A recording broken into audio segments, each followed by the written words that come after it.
At a Senate Finance Committee hearing, Senators Bill Cassidy and Maria Cantwell pressed Trump's HHS Secretary RFK Jr. on a key issue. Did he believe Operation Warp Speed, launched during the COVID-19 pandemic, was a success? And if so, why is he now undermining it with his current policy decisions? Watch the tense exchange unfold between Kennedy and both senators right here. I said yesterday, I believe it, that President Trump deserves a Nobel Prize for Operation Warp Speed. If he had been President Obama, he would have gotten it. But because of Operation Warp Speed, forcing the federal government to come to a vaccine development within 10 months when others said it couldn't be done, we saved millions of lives globally, trillions of dollars. We reopened economies, an incredible accomplishment. Mr. Secretary, do you agree with me that the president deserves a Nobel Prize for Operation Warp Speed? Yeah, absolutely, Senator. That was phenomenal. So let me ask you, but you just told Senator Bennett that the COVID vaccine killed more people than COVID. Wait, that was a statement. I did not say that. Okay, then let me ask, because you also were Senator, I just want to make clear, I did not say that. We'll check the record. That's a question of fact. You also said that you were also, as lead attorney for the Children's Health Defense, you engaged in multiple lawsuits attempting to restrict access to the COVID vaccine. Again, it surprises me that you think so highly of Operation Warp Speed when, as an attorney, you attempted to restrict access. Now, let me ask. I'm happy to explain why. I had 3 minutes and 30 seconds left. It also surprises me because you've canceled, or HHS did, but apparently under your direction, $500 million in contracts using the mRNA vaccine platform that was critical to Operation Warp Speed. Again, an accomplishment that I think President Trump should get a Nobel Prize for. You canceled $500 million in contracts. Now, I grew up in a middle-class family, so $500 million seems, just to cancel, it seems like an incredible waste of money. But it also seems like a commentary upon what the president was attempting, what the president did in Operation Warp Speed, which is to create a platform by which to create vaccines. So this just seems inconsistent that you would agree with me the president deserves a tremendous amount of credit for this. Is this a question, Senator Cassidy, or is this a speech that you don't want me to answer? Because I want to answer that question. Please. If it's a question. But be tight, please. First of all, the reason that Operation Warp Speed was genius is it did something nobody had ever been done. I don't think any president but President Trump could do it. It got the vaccine to market that was perfectly matched to the virus at that time when it was badly needed, because there was low natural immunity and there were people getting very badly injured by COVID. But it was also brought in therapeutics like hydroxychloroquine and ivermectin and protocols for treatments. And there were no mandates. And then okay, I have another question, so please, about 15 That's when I began litigating against President Biden's mandates.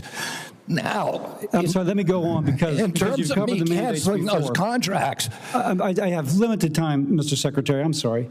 You've called for, and rightly so, that we should restrict participation in agencies for those with conflict of interest. I would like to submit for the record a evaluation of the conflict of interest of those who are on the ACIP and the Vaccines and Related Biologic Products Advisory Board. It was not 97% as alleged, rather it was 6.9%, and it was 1.2%, I think, for the other panel. Without objection. Now, I am concerned, though, because many of those whom you have nominated for the ACIP board, Senator, excuse me, can I have my time back? Yes. Yeah. What I am concerned about is that many of those whom you've nominated for ACIP have received revenue as serving as expert witnesses for plaintiffs' attorneys suing vaccine makers. Now, one of my colleagues in another setting alleged that you seem more interested in settlements than science. If we put people who are paid witnesses for people suing vaccines, that actually seems like a conflict of interest. Real quickly, do you agree with that? No, I don't. It may be a bias, and that bias, if disclosed, is okay. It's not So a if the financial. bias is It's not a disclosed, if they are financial expert conflict. witnesses. It's not a Okay. financial Let me conflict finish of up. interest. Let me finish up. You also told Senator Wyden at the outset that you didn't want to take vaccines away from people. And as I conclude, I would like to say this. Because of the conflicting recommendations made about COVID. This is from Eric Erickson, good conservative out of Atlanta, Georgia, occasionally gives me hell. My wife has stage 4 lung cancer. She is one of the people the COVID vaccine actually helps. Thanks to the current mess at HHS, CVS is unable to get her vaccine. Secondly, an email from a physician friend of mine. Hey, Bill, I'm not even sure what I'm asking you, but we're all confused and concerned about who can get the COVID vaccine.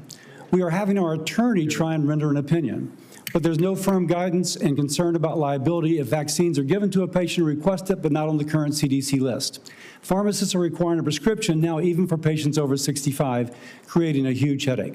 I submit these for the record.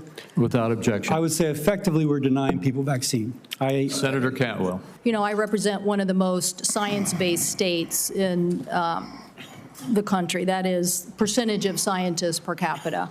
And at your confirmation hearing, we asked about this, whether you would follow science. You've made a statement here today in your testimony that you would follow science, and yet you're not following science, and that's what Senator Cassidy's question was. It's a simple yes or no answer. Do you think the president deserves to get a prize for warp speed in the mRNA technology that saved so many lives? And you won't answer that question. I answered it. No, you're saying that there are problems with what was interpreted. You could say yes. Do you say yes? I said the right now? president also deserves a Nobel Prize, but our mRNA vaccines that we're working on, the ones that we canceled, which are for upper respiratory infections alone, are those. You canceled $500 million of research because the mRNA technology is about continuing the research to be ready for the next flu, influenza, the next pandemic, and you have to do the research. I'm happy to have a detailed discussion with you about it. You're so wrong on your facts. You're interrupting me, and sir, you're a charlatan. That's what you are. You're the ones who conflate chronic disease with the need for vaccines. The history on vaccines is very clear. This is the 20th century. That's how many people had vaccines and had illnesses. This is the 21st century. This is the decrease, 99% down to 100%. This is what was delivered with vaccines, and you don't want to support that. You don't want to support that evidence. So yes, the governors of the West, Washington, Oregon, and California, will take up the efficacy of science. Yes, the University of Washington will deliver the science that America will depend on, because you don't want to depend on it.